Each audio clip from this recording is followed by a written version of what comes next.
Hello UPSC aspirants, my name is Shambhavi. Hope you all are doing well.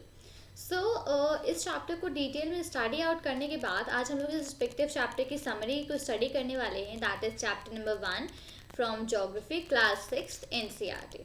Okay, the earth in the solar system. तो इस respective chapter में हम लोग अर्थ के बारे में पढ़ेंगे, सोलर सिस्टम के बारे में पढ़ेंगे, एस्ट्रॉइड्स, मीटेरॉइड्स, कई सारे टेक्निकल टर्म्स के बारे में हम लोग यहाँ पर पढ़ेंगे. अब सनसेट के बाद स्काई कितना खूबसूरत होता है, राइट. सबसे पहले हम लोग क्या स्काई, सनसेट के बाद स्काई में सबसे पहले क्या चीज़ नोटिस करते हैं, दैट इज हम लोग को कुछ ब्राइट डॉट्स दिखती हैं, राइट, जो शाइन करती हैं स्काई में. धीमे धीमे उन ब्राइट जो डॉट्स होती हैं उनका नंबर इंक्रीज होता जाता है और वो अनकाउंटेबल होती जाती है. हम फिर उसको काउंट नहीं कर सकते, इतनी सारी हो जाती है, राइट. आप इस पूरे स्काई में वो शाइनिंग ऑब्जेक्ट्स जो होते हैं, छोटे छोटे शाइनिंग ऑब्जेक्ट्स होते हैं, फिलअप होते हैं वो ब्राइट कलर से. और पूरे स्काई में ऐसा लगता है कि पूरे स्काई में छोटे छोटे डायमंड्स हो, राइट. ये सारे के सारे इतने भी टाइनी ऑब्जेक्ट्स हैं, हम लोग को ऐसा लगता है कि ट्विंकल कर रहे हैं. बट अगर आप उनकी तरफ ध्यान से देखोगे तो आप ये नोटिस करोगे कि कुछ उसमें से ट्विंकल करते हैं, कुछ ट्विंकल नहीं करते हैं, राइट. तो ये जितने ब्राइट ऑब्जेक्ट्स होते हैं, आप आपने मून को भी देखा होगा कई बार कि मे बी समटाइम्स जो मून होता है वो किसी डिफरेंट टाइम पे अपीयर होता है, किसी डिफरेंट शेप में अपीयर होता है, किसी डिफरेंट पोजीशन में अपीयर होता है जो मून, राइट. तो जो फुल मून होता है वो हम लोग मंथ में सिर्फ एक बार देख सकते हैं, तो उसको हम लोग बोलते हैं, उस नाइट को हम लोग बोलते हैं जिस दिन फुल मून होता है, जिस फुल मून दिखता है, फुल मून नाइट या फिर पूर्णिमा. ओके, तो आप उसके फोर्थ नाइट मतलब उसकी एक रात पहले, मतलब फोर्थ नाइट लेटर, मतलब एक रात बाद आपको वहाँ पे उस रात को हम लोग बोलते हैं न्यू मून नाइट या फिर अमावस्या. तो उस दिन जो होता है हम लोग को स्काई बहुत ज़्यादा साफ दिखता है और काफ़ी ज़्यादा साफ होता है उस दिन स्काई, ठीक है. अब आप ये सोच रहे होंगे कि क्या जो मून है वो जो मून और जो छोटे छोटे टाइनी ऑब्जेक्ट्स जो शाइन करते हैं हम लोग को दिन के टाइम पे क्यों नहीं दिखते हैं. क्योंकि जो सन की जो लाइट होती है वो इतनी ज़्यादा ब्राइट होती है कि वो इन ऑब्जेक्ट्स को अलाउ नहीं करता है शो करने के लिए. मतलब कि सन की लाइट इतनी ज़्यादा होती है कि उनके सामने ये ऑब्जेक्ट शो नहीं हो पाते, ये ऑब्जेक्ट्स हम लोग को नहीं दिखते हैं. जो सन, मून और ये जो छोटे छोटे ऑब्जेक्ट्स जो शाइन करते हैं रात में, इन सबको हम लोग बोलते हैं सेलेस्टियल बॉडीज. ये सारी की सारी होती हैं सेलेस्टियल बॉडीज. कुछ सेलेस्टियल बॉडीज काफ़ी बड़ी और काफ़ी गर्म होती हैं. ये जो होती हैं पूरी गैसेस से मिल करके बनी होती हैं. इनके पास खुद की हीट और खुद की लाइट होती है, और जो कि ये हीट और लाइट काफ़ी लार्ज अमाउंट में एमिट भी करती है. तो इन सेलेस्टियल बॉडीज़ को बोलते हैं हम लोग स्टार. अब जो सन है वो भी एक स्टार है. जो ये इतने सारे ट्विंकलिंग स्टार्स हम लोग को रात में स्काई में दिखते हैं, जो कि होते हैं एकदम सन के सिमिलर होते हैं, लेकिन हम लोग को उनकी हीट या फिर उनकी लाइट क्यों नहीं फील होती है. क्योंकि ये जो छोटे छोटे स्टार्स हम लोग को जो स्टार्स दिखते हैं हमसे बहुत बहुत बहुत ज़्यादा दूर होते हैं. इस वजह से हम लोग को ना तो इनकी हीट फील होती है, ना इनकी हम लोग को लाइट दिखती है. अब कई बार आपने ऐसा नोटिस किया होगा कि आप डिस्टेंस मतलब काफ़ी दूर से किसी ऑब्जेक्ट को देखो तो बहुत ज़्यादा छोटा दिखता है, राइट. आप ये देखो कि जैसे कि एरोप्लेन होता है, अगर आप उसे काफ़ी ऊंचाई पे देखो, काफ़ी हाइट पे देखो तो एरोप्लेन बहुत छोटा दिखता है, बट रियल में उतना नहीं होता है, राइट. तो वही चीज़ यहाँ पर भी होती है. जब आप मतलब रात में अगर आप स्काई को देख रहे हो तो आपको कई सारे पैटर्न्स नोटिस करे होंगे आपने, अगर करा हो कभी, तो कई सारे पैटर्न्स हम लोग को दिखते हैं जो कि अलग अलग स्टार्स के ग्रुप से फॉर्म होते हैं. तो इनको बोलते हैं हम लोग कॉन्स्टलेशन. तो अलग अलग पैटर्न्स जो स्टार्स के ग्रुप्स मिल करके फॉर्म होते हैं उनको बोलते हैं हम लोग कॉन्स्टलेशंस. अब यहाँ पे कुछ कॉन्स्टलेशंस के नाम मेंशन है, जैसे कि उर्सा मेजर या फिर बिग बियर. तो ये इसमें से कुछ कॉन्स्टलेशंस के नाम हैं. जो सबसे ज़्यादा ईजिली आप कॉन्स्टलेशन को रिकॉग्नाइज कर लेते हो वो होती है सप्त ऋषि. सप्त मतलब कि 7, ऋषि मतलब कि सेजेस, मतलब कि 7 सेजेस. तो ये जो होता है ये 7 स्टार्स का ग्रुप होता है जो कि एक उर्सा मेजर कॉन्स्टलेशन को फॉर्म करता है. ये उर्सा मेजर कॉन्स्टलेशन का एक पार्ट फॉर्म करता है. अब आप अपनी फैमिली में किसी बड़े से या अपने नेबरहुड में किसी से बोलो कि आपको वो स्टार्स, प्लैनेट्स और कॉन्स्टलेशंस को शो आउट करे स्काई में, ठीक है. आप रात पे जाके इस एक्टिविटी को ट्राई करिएगा. पुराने ज़माने में, पुराने के टाइम पे जो लोग होते थे, वो जो डायरेक्शंस वगैरह होते थे वो रात में स्टार्स की हेल्प से ही पता लगा लेते थे डायरेक्शंस को। तो जो नॉर्थ स्टार होता है वो नॉर्थ डायरेक्शन में होता है और उसको बोला जाता है पोल स्टार। वो हमेशा एक ही डायरेक्शन में रहता है स्काई में, सेम पोजीशन होती है उसकी स्काई में, ठीक है, आसमान में हमेशा सेम पोजीशन पर ही होता है।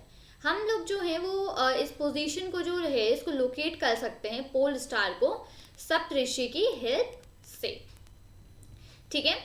अब यहाँ पे कुछ सेलेस्टियल बॉडीज होती हैं जिनके पास खुद की हीट नहीं होती है, खुद की लाइट भी नहीं होती है, और वो जो होते हैं वो स्टार, जो स्टार्स की लाइट होती है उसके हेल्प से लिट करते हैं। तो इनको बोला जाता है these are known are planets. तो उनके पास खुद की हीट, खुद की लाइट नहीं होती है कुछ सेलेस्टियल बॉडीज के पास, so those are known as planets.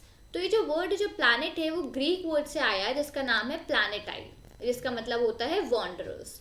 तो जो अर्थ है जिस पे हम लोग रहते हैं वो भी एक प्लैनेट है। इसकी जितनी भी हीट और लाइट इसको मिलती है सारी की सारी इसको सन से मिलती है, जो कि सबसे नियरेस्ट स्टार होता है अर्थ से। अगर हम लोग अर्थ पे देखें काफ़ी लंबे डिस्टेंस पे, तो हम लोग ये कहते हैं कि जो ये मून है, मून हम लोग को सिर्फ शाइन होते हुए दिखता है, राइट। अगर हम लोग अर्थ जो है वो काफ़ी डिस्टेंस पे है मून से, तो जो मून होता है वो हम लोग को सिर्फ शाइन होता हुआ दिखता है। तो जो मून हम लोग स्काई में देखते हैं वो एक सैटेलाइट होती है, ठीक है। तो हमारा जो अर्थ होता है वो उसके मतलब अर्थ उसके अराउंड मूव करता है, moves round, it is a companion of our earth and moves round it। तो जो मून होता है वो अर्थ के अराउंड मूव करता है। Like our earth there are 7 other हमारे अर्थ के तरीके और भी 7 प्लैनेट्स होते हैं जिनको की हीट और लाइट जो है वो सन से मिलती है, जिसमें से कि कुछ प्लैनेट्स के पास मून्स भी होते हैं, कुछ प्लैनेट्स में मून्स भी होते हैं। सोलर सिस्टम जो है, सोलर सिस्टम में 8 प्लैनेट्स होते हैं, सैटेलाइट्स होते हैं, कुछ सेलेस्टियल बॉडीज होती है जिसको एस्ट्रॉइड्स और मीटेरॉइड्स कहते हैं। तो ये सारी चीज़ें मिला करके एक सोलर सिस्टम को फॉर्म करती हैं। तो हम लोग इसको सोलर सिस्टम, सोलर फैमिली भी बोलते हैं, जिसमें से कि जो सन होता है वो इनका हेड होता है, ठीक है। तो यहाँ पे ये है हमारा सोलर सिस्टम जो कि हम लोग को शो हो रखा है। तो सोलर सिस्टम में जो हमारे प्लैनेट्स होते हैं वो होते हैं Mercury, Venus, Earth, Mars, Jupiter, Saturn, Uranus and then Neptune. तो ये प्लैनेट्स होते हैं हमारे सोलर सिस्टम में।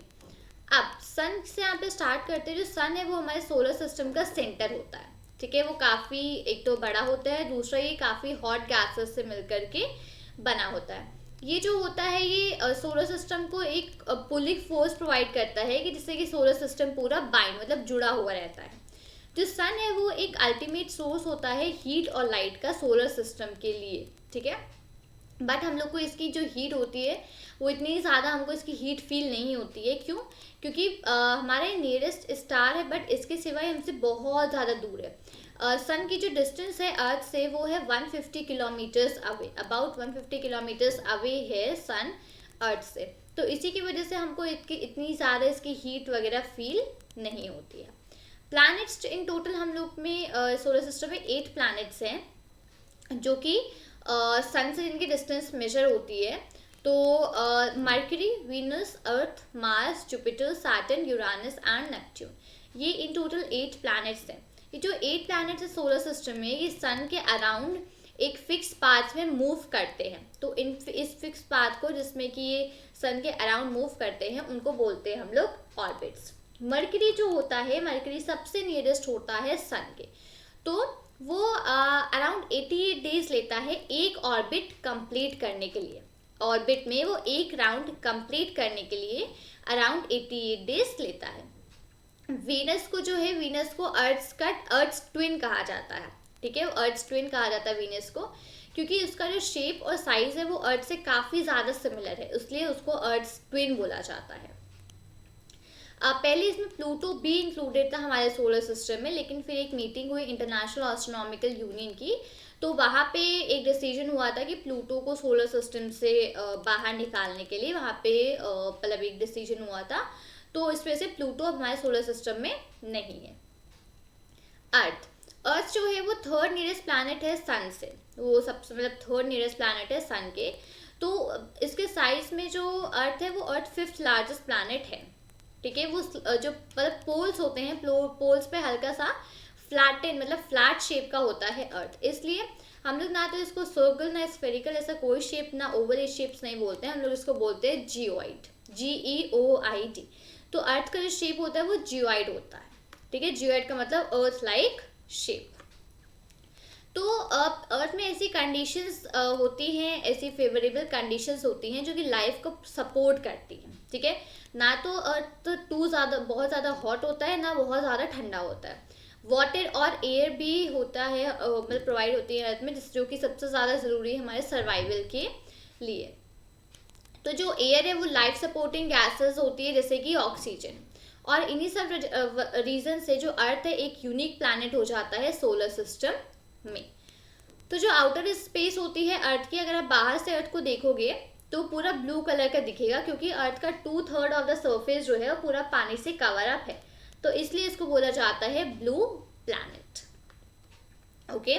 मून जो अर्थ है उसमें अर्थ के पास सिर्फ एक ही सैटेलाइट है और वो है मून।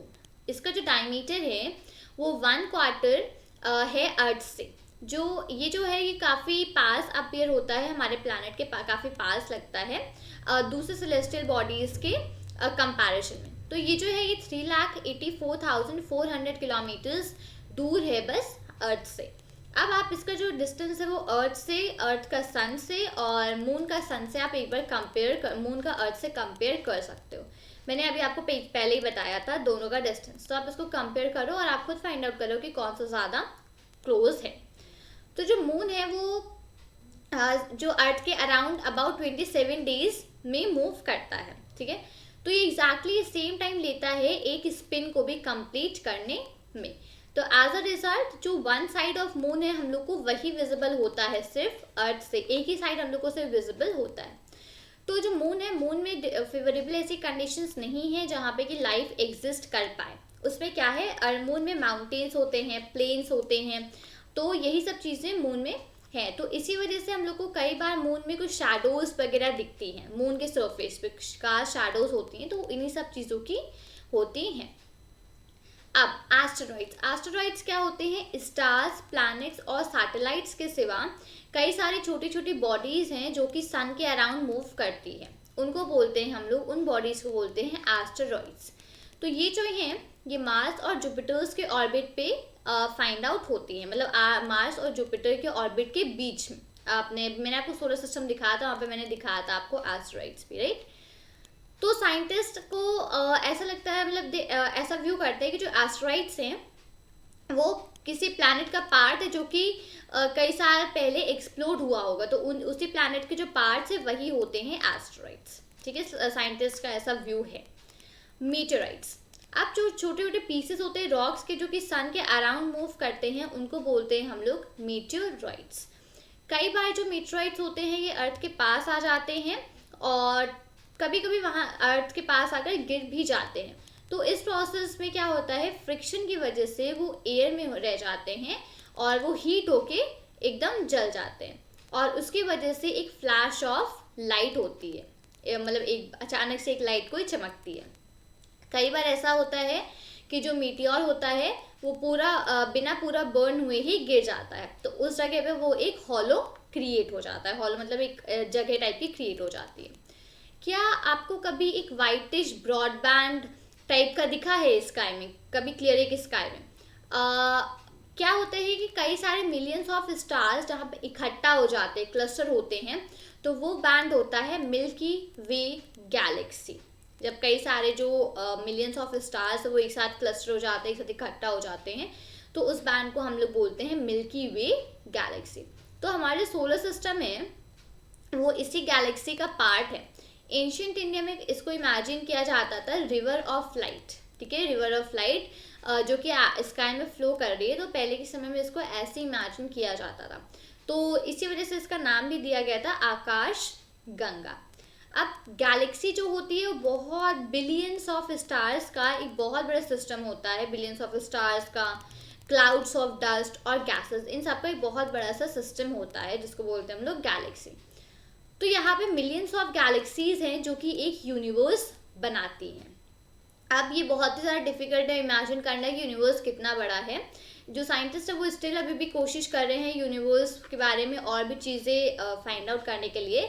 बट इसके साइज के बारे में हम लोग यही कह सकते हैं कि मैं, आप और हम सब जितने भी लोग हैं, हम सारे के सारे लोग यूनिवर्स को ही बिलोंग करते हैं। तो इसका बहुत मतलब आप वहीं से इसका साइज का अंदाज़ा लगा सकते हो। तो जितनी मिलियंस ऑफ गैलेक्सीज होती हैं, गैलेक्सीज वगैरह कंबाइन करके क्या फॉर्म करती हैं, they form out a universe. ठीक है, ओके। तो यहाँ पे हम लोग की इस रिस्पेक्टिव चैप्टर की मैंने अभी आपको समरी बताई। अब हम लोग यहाँ पे आगे पढ़ेंगे इसके जो भी ये इंटरेस्टिंग फैक्ट्स वगैरह के बारे में। ठीक है, इंटरेस्टिंग फैक्ट्स। जुपिटर, सैटर्न और यूरानस, ये 3 ऐसे प्लैनेट्स हैं जिनके अराउंड रिंग होती है। ठीक है, जो कि जिनके अराउंड रिंग होती है। तो ये क्या होती हैं, ये एक छोटी ये बेल्ट होती है छोटे छोटे डेब्रिस की।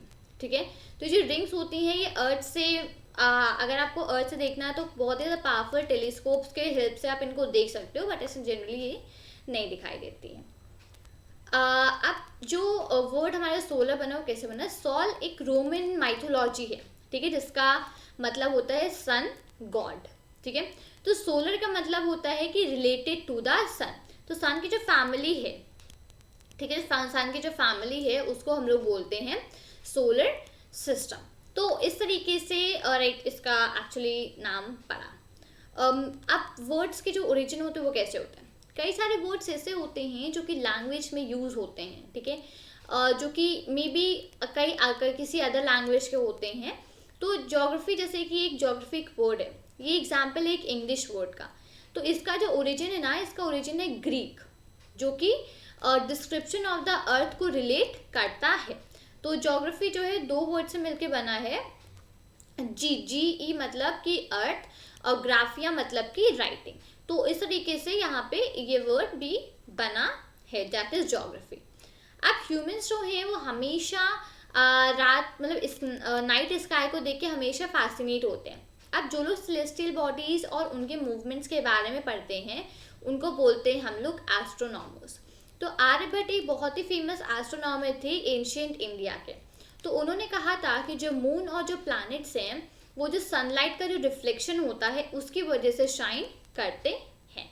ठीक है, तो उन्होंने ऐसा बताया था। अब 1 सेकेंड, डू यू नो, क्या आप जानते हो कि जो लाइट है वो 300,000 किलोमीटर्स पर सेकेंड की स्पीड से ट्रैवल करती है। तो इसकी जो स्पीड है वो सन की जो लाइट जो ट्रैवल करती है अर्थ तक आने में, वो अराउंड 8 मिनट्स में अर्थ को रीच करती। सनलाइट जो है वो अराउंड 8 मिनट्स लेती है अर्थ को रीच आउट करने में। अब नील आर्मस्ट्रॉन्ग जो थे वो सबसे फर्स्ट पर्सन थे मून पे जाने वाले, वो सबसे पहले मून पे गए थे, और दैट इज ऑन 20 जुलाई 1969। इस चीज़ को याद रखिएगा, ईयर और डेट याद रखिएगा। ठीक है, अब सैटेलाइट क्या होती है? सैटेलाइट एक सेलेस्टियल बॉडी है जो कि प्लैनेट्स के अराउंड मूव करती है, सेम तरीके से जैसे कि प्लैनेट सन के अराउंड मूव करते हैं। ठीक है, तो सैटेलाइट एक सेलेस्टियल बॉडी है जो कि प्लैनेट्स के अराउंड मूव करती है, उसी सेम तरीके से जैसे कि सन प्लैनेट्स के अराउंड मूव करते हैं। अब एक और टर्म आता है, that is human made satellites. Human made satellites जो होती हैं ना वो आर्टिफिशियल बॉडीज़ होती हैं बस। ठीक है, वो आर्टिफिशियल बॉडीज़ होती हैं। तो उसको साइंटिस्ट वगैरह डिज़ाइन करते हैं इंफॉर्मेशन गैदर करने के लिए यूनिवर्स के बारे में और कम्युनिकेशन के लिए, इन सब चीज़ों के लिए साइंटिस्ट उसको बनाते हैं, डिज़ाइन करते हैं। तो ये जो है ये रॉकेट से कैरी आउट करी जाती है, जो ह्यूमन मेड सैटेलाइट्स है रॉकेट्स के थ्रू कैरी करी जाती हैं और इनको अर्थ के ऑर्बिट में प्लेस कर दिया जाता है। तो यहाँ पे कुछ नेम्स है जैसे कि some of the Indian satellites in space are INSAT, IRS, EDUSAT etcetera. तो इस तरीके के कुछ इंडियन सैटेलाइट्स हैं जो कि स्पेस में हैं। ठीक है, तो ये उनके नाम से यहाँ पे मेंशन है, आप इसको भी एक बार अच्छे से स्टडी कर लीजिएगा। तो यहाँ पे इस तरीके के एस्ट्रॉइड्स होते हैं, ये जो पिक्चर यहाँ पे बनी हुई है इस तरीके के एस्ट्रॉइड्स होते हैं। तो जहाँ पे मैंने आपको बताया था कि ये राइट हियर, तो ये मार्स और जुपिटर इन दोनों के बीच में एस्टेरॉइड्स की बेल्ट होती है, तो इन दोनों के बीच में यहाँ पर ये बनते हैं। मैं सोलर सिस्टम पे दिखाई देती हूँ आपको यहाँ पे, दिस वन। तो ये है हमारा मार्स प्लैनेट और ये हमारा प्लैनेट है जुपिटर। तो मार्स और जुपिटर के बीच में ये एस्टेरॉइड की बेल्ट फॉर्म होती है, ठीक है। तो ये पूरा सोलर सिस्टम में सन के बाद फिर mercury, Venus, Earth, Mars, Jupiter, Saturn, Uranus and Neptune. तो ये हमारे सारे के सारे प्लैनेट्स इस तरीके से सोलर सिस्टम में होते हैं, राइट। ग्रेट। सो यहाँ पे हम लोग के इस रिस्पेक्टिव चैप्टर की समरी होती है finish, that is the earth in the solar system. तो इस रिस्पेक्टिव चैप्टर को हम लोगों ने डिटेल में सबसे पहले पढ़ा था। तो अगर आपको डिटेल वीडियो चाहिए इसके तो जो प्लेलिस्ट है उसका लिंक डिस्क्रिप्शन में मेंशन आउट है, आप उसमें जाके इसके डिटेल वीडियोस भी देख सकते हो। और समरी आज मैंने यहाँ पर कवर करी है, पूरी इंपॉर्टेंट पॉइंट्स मैंने हाईलाइट करे थे, तो आप उनको एक बार नोट डाउन करके कहीं इस पर नोट्स पे लिख लीजिएगा। सो उम्मीद करती हूँ कि आपको वीडियो अच्छा लगा होगा। वीडियो अच्छा लगा हो तो वीडियो को लाइक करें, वीडियो को अपने फ्रेंड्स के साथ शेयर करें और चैनल को सब्सक्राइब करना मत भूलिएगा। मिलती हूँ आपसे नए वीडियो के साथ। Till then thank you and take care. जय हिंद।